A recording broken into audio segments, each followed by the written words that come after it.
Assalamualaikum warahmatullahi wabarakatuh. Halo pemirsa Banjar TV dimanapun Anda berada. Kita berjumpa kembali dalam Lintas Manual Sepekan edisi Minggu 23 Juni 2024. Dan seperti biasa pemirsa, sejumlah informasi dan ragam peristiwa terkini dari Kota Banjarmasin dan sekitarnya telah kami siapkan dan akan kami hadirkan menemani akhir pekan Anda. Bersama saya Lina Salina, berikut kami hadirkan informasi selengkapnya.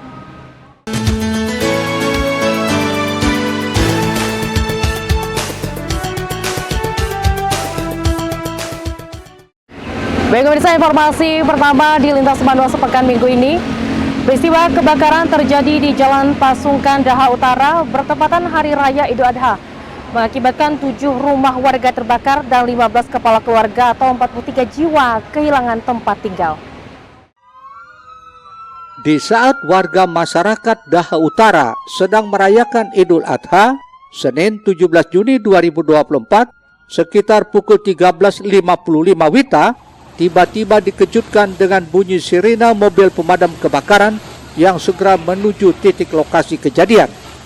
Peristiwa kebakaran itu terjadi di Jalan Pasungkan, RT 03 RW 02, Kecamatan Daha Utara, Kabupaten Hulu Sungai Selatan, hingga mengakibatkan 7 buah rumah warga hangus terbakar, hampir tak bersisa. Kebakaran di siang itu dengan cepat melalap rumah warga yang terbuat dari kayu, apalagi posisi bangunannya saling berdempetan. Sedikitnya 50 unit satuan BPK dan PMK setempat segera berada di lokasi untuk menangani kobaran api. Dan setelah berjuang lebih kurang 1 jam, api berhasil dipadamkan. Berdasarkan data Tagana Kabupaten Hulu Sungai Selatan, musibah kebakaran itu berdampak pada 15 kepala keluarga dengan jumlah 43 jiwa. Serta tercatat 1 orang korban luka bakar atas nama Hairul. Sementara itu penyebab terjadinya kebakaran di Jalan Pasungkan Daha Utara masih dalam penyelidikan pihak berwajib. Dari Nagara, Mahyuni melaporkan untuk Banjar TV. Informasi selanjutnya, pemirsa, 21 orang terduga anggota gangster diamankan Reskrim Polres Banjarbaru usai terjadi keributan di kawasan Trikora. Berawal dari keributan yang membuat resah masyarakat, Polsek Liang Anggang bersama anggota Reskrim Polres Banjarbaru bergerak cepat mengusut kejadian tersebut. Satu persatu terduga pembuat onar diamankan dimulai pada Kamis malam 14 Juni 2024. Sisanya kemudian diamankan keesokan harinya sepulang sekolah karena kebanyakan berusia remaja dan 2 orang dewasa. Kabak Operasi Polres Banjarbaru Kompol Indra Agung Perdana Putra saat konferensi pers Jumat sore di Aula Joglo menjelaskan, kejadian berawal dari sebuah warung kopi yang dilempari sekelompok orang. Kejadian itu kemudian diposting di sebuah akun Instagram hingga memancing keributan di dunia nyata pada pukul 2 dini hari, tepatnya di kawasan Trikora antar geng motor yang membawa senjata tajam.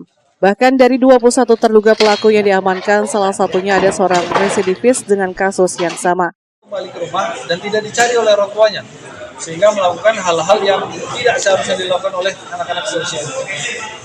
Tentunya itu memerlukan kerjasama dari seluruh elemen untuk mengawasi sehingga menciptakan bentuk baru yang aman.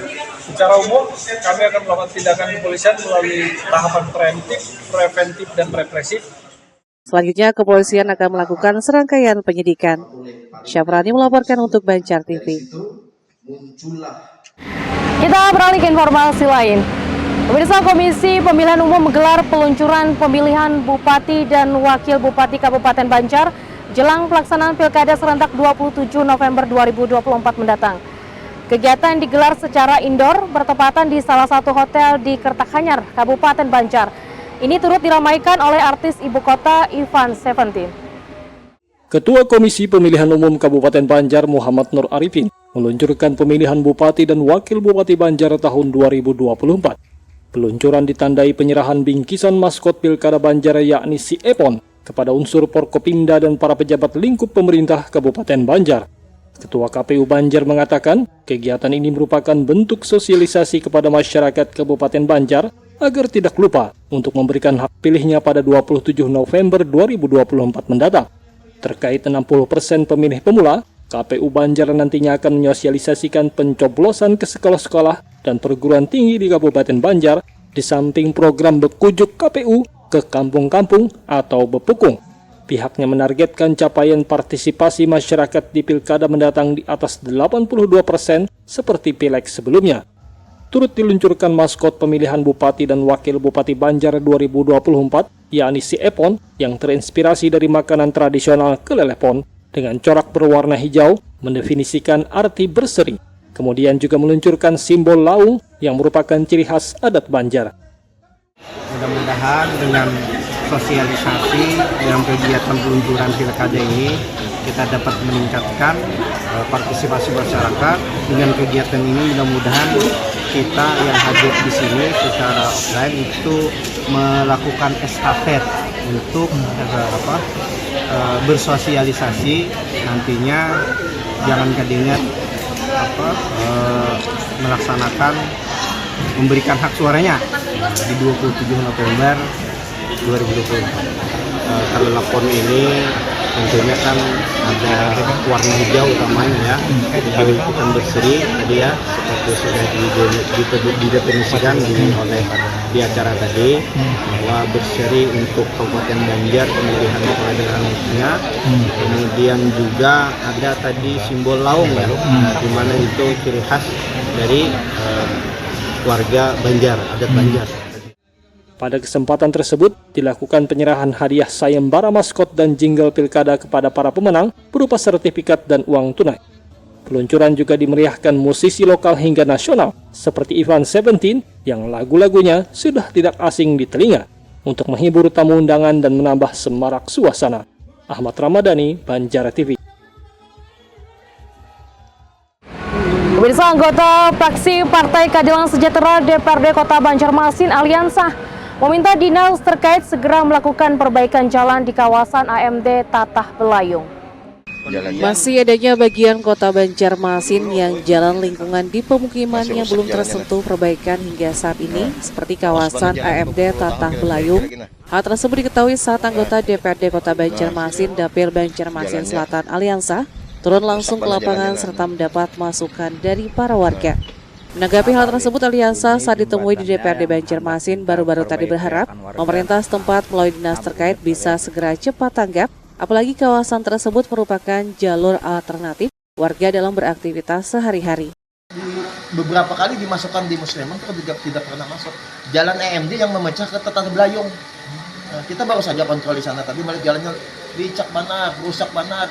Nah, masih ada, apalagi di Banjar Selatan tuh udah full padat juga. Nah, jadi harus ada mecah jalan itu. Makanya ada jalan dari Girlia tuh mecah ke Tatah Belayung. Cuma jalannya rusak, dicak. Nah, itu harapan kita perhatian dari pemerintah Kota Banjarmasin. Jangan sampai keluhan warga tersebut tidak ditanggapi atau terkesan dibiarkan. Tim Liputan Banjar TV. Informasi selanjutnya, pemirsa, saat ini pemerintah Kota Banjarmasin sedang menyiapkan pembebasan lahan untuk pembangunan jembatan Sungai Jingah, Sungai Bilu dengan jumlah anggaran sebesar 20 miliar. Saat ini pemerintah Kota Banjarmasin terus melakukan pembenahan dan penataan kota 1000 sungai di berbagai bidang, termasuk pula bidang infrastruktur. Di antaranya mempersiapkan rencana pembangunan jembatan 8 yang membentang di atas Sungai Martapura, yakni jembatan Sungai Jingah, Sungai Bilu, yang saat ini masih dalam proses pembebasan lahan.